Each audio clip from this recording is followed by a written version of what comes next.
So often, when you hear financial planners speak or just anything in media regarding saving for retirement, I feel as if people are embarrassed or there's an attempt to embarrass or shame people because they haven't saved enough. And often the expense of just living, surviving, it's a lot more expensive than it used to be. Paying for rent, paying mortgage, paying for food, everything, medical bills, medical insurance, car insurance, it all adds up. And it definitely is not as inexpensive or necessarily affordable as it used to be. And that's even if you make six figures. I have a lot of people that I come across who are earning six figures, but it's as if they're making a five-figure income by the time you chip away with taxes and everything else. So I want to take a moment to empower late investors. Even if you've invested just a little bit, you saved a little bit, I'm going to take this moment to empower those who are considered late start investors or late start savers. And just share with you four key points for older women who are ready to boost their retirement savings. Boost it more than what you already have now. Now, as more women in their experts emphasize the importance of strategic planning and smart investing. With fewer years left to accumulate wealth, older women looking to secure their financial futures can benefit from tailored strategies. So, here are four essential tips to help navigate the investment landscape effectively. Now, first, prioritize debt reduction. Now, I know this is challenging because, as I mentioned earlier, the expenses of living today is much higher than it used to be. And then, of course, with all your hard work, you want to be able to enjoy yourself, enjoy your hard labor, it's the fruits of your hard labor, whether that's shopping, traveling, spending time with your friends. But still, debt reduction is a key component. So, for those who are starting late, minimizing your debt is a crucial first step.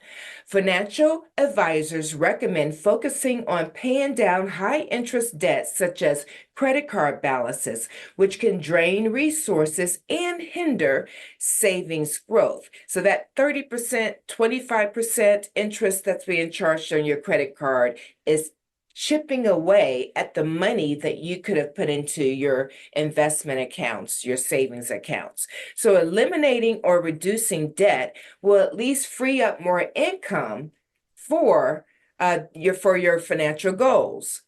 Women should consider consolidating loans or negotiating lower interest rates where possible to expedite this process.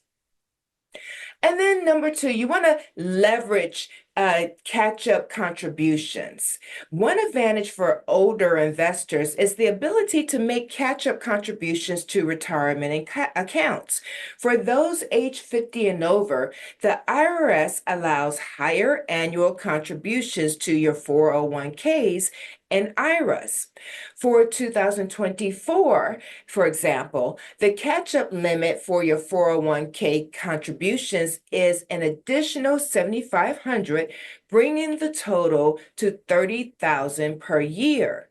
Similarly, for IRAs, the catch-up contribution is an extra $1,000, making the total 8,000 annually. So when you utilize catch-up contributions, this can significantly enhance your retirement savings, which allows you to make up for lost time.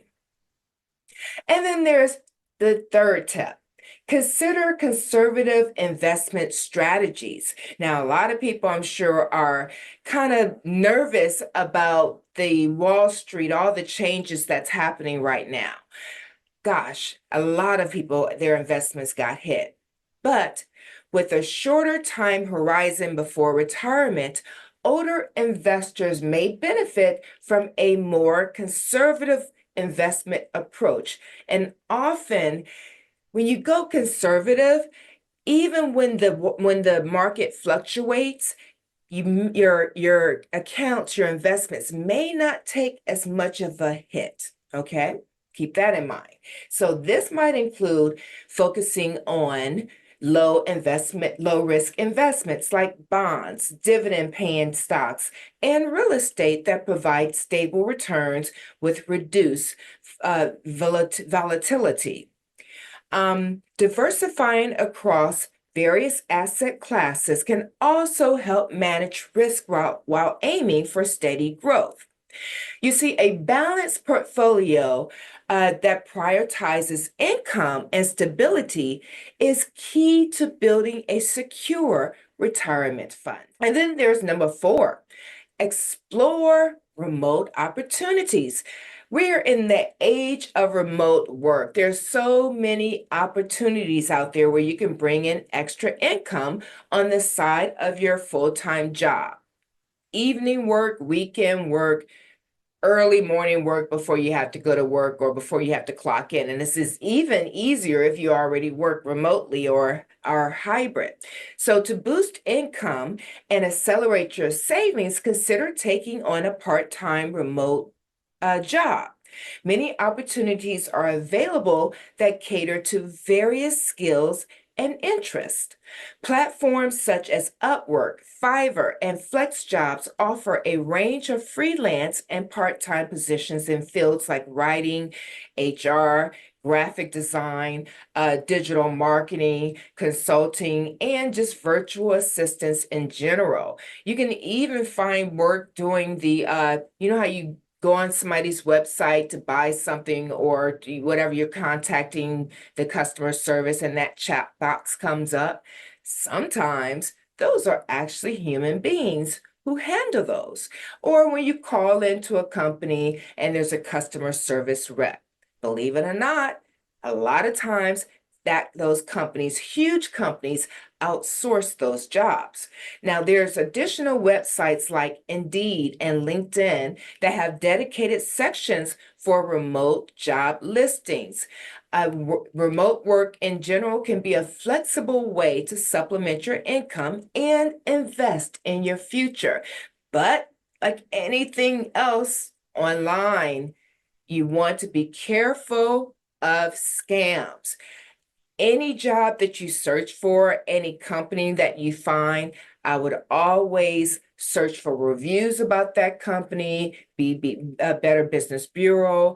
I would search, what is it? There is a site where people are always, I can't think of it right now, but a lot of times when I research general stuff in general, there's a lot of chat platforms where people are discussing if they were scammed by different situations. There's all kinds of conversations that's going on the site, and I can't think of the name right now, but there's a lot of information online where you can determine if that job is a scam, because you don't want to go through doing an interview process online and then you think you're hired for a job. You wind up giving these people your social security number, your bank account information for direct deposit, etc. And turns out it was a scam. And now they have all your personal information. So that's something to really consider during these internet times. Research, research, don't blindly trust. Okay. Now, when you bring in more income from the extra jobs by addressing debt and maximizing contribution limits, adopting a conservative investment strategy, and exploring remote work opportunities, women over 40 can make significant strides in preparing for a financially secure retirement.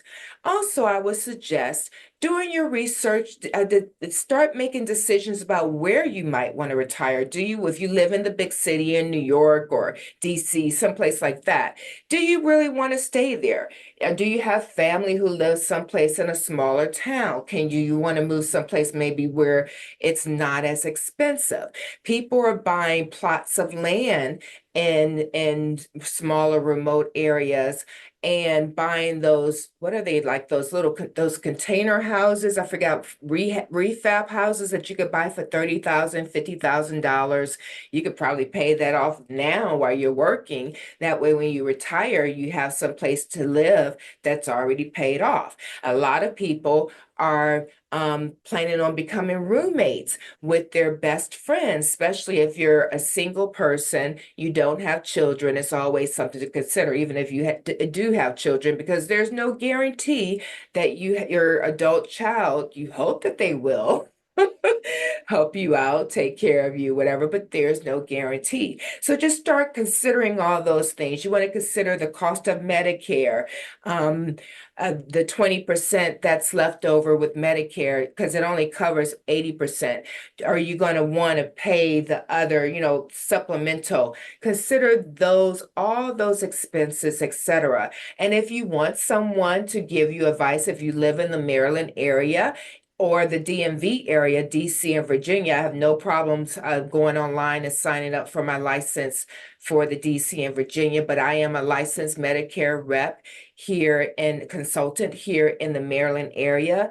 I will happily give you advice. I do believe in pre-planning, because once you're 65, you are obligated to sign up. So consider those things just in general. It doesn't have to be concrete planning, but just have an idea. Start looking into, the cost of assisted living and stuff like that, and get a realization of how much those places cost, and will you be able to afford that? Some people think that they can wind up being on Medicaid, which will cover, nursing homes and stuff like that. But you might not qualify for that because of the property that you own. So you want to plan as much as possible, put in a folder, write it down, how much you may need, and then plan and strategize your investments and your savings as much as possible towards that. Look at your Social Security, what you're on track to have by the time you retire, and plot it out as much as possible. That way you know how much you need, because not everybody needs $2 million in savings, $3 million in savings for retirement. If you have the money to do that, great.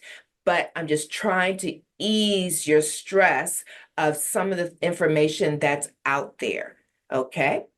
Now, like I said, while building the road to building savings later in life, it can be challenging, but careful planning, disciplined investment, it is possible to enhance your financial stability for your future. And remember, now for further advice and personalized financial planning, consult with a certified financial planner to tailor strategies to your individual needs. Of course, financial planners, some will consult with you free, knowing that they're going to get money on your investments like commissions or whatever, but there are some that charge up front. If you cannot afford that, the library is free. There's plenty of books that are available. And then, of course, you have the internet. Now, another resource that I love, most of us are paying for Amazon. Yes, there's a lot of books on Amazon. You may not want to buy a lot of books because some are better than others. I love the feature Kindle Unlimited. I believe I paid $12.71 per month, and you can cancel at any time. There are tons of books on Amazon that you can download to your phone, to your laptop, to your iPad, and read the information for free. Send it back, download a different book, as many as you want. I think it's a limit to maybe 10 at once, and then you have to send one back before you can download another. It might be less than that. I love it. I read a lot of business books. I always have something downloaded that I'm reading, and it's very convenient. When you're in line at the store, when you're on your lunch break at work, you could be doing your own research and reading. Even if you hire a financial planner, educate yourself about your money. Don't completely put your trust in anyone more than yourself and your knowledge. Happy investing and retirement planning.